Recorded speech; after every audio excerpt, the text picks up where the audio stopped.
Ito si Bruce natin. Yan. Ngayon umaga, tatry ko siyang ilapit kay Wanda. Ayun si Wanda, oh. Oh. Oh. Oh. Umaawayin yan. Yan magiging forever mo, Wanda. Ayan, ang eclectus, alam mo kagad yung babae sa lalaki. Pag pula, babae po yun. Pagka green naman, lalaki siya. Meron lang siyang pula sa pakpak sa ilalim. Ayun, oh. Ayun. Dati na pagkama lang sila magkaibang species ng ibon. Kasi magkaibang kulay. Nung na-discover sila. Tapos eventually, nalaman na babae yung pula, lalaki yung green. Yan ang ating eclectus parrot.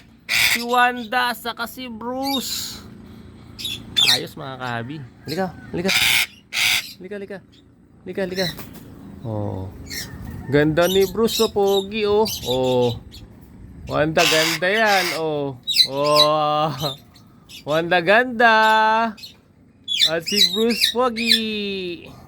Si Bruce the Hawk. Handsome.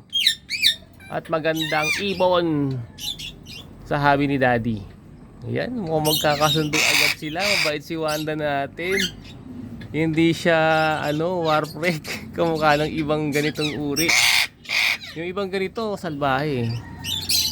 Nagre-raid pa ng ng ibang kulungan para lang saktan yung ibon. Pero ito mukhang hindi sila mag-aaway. Sana magkasundo agad. Wow, meron tayong love team na bago. Si Wanda saka si Bruce. Katuwa.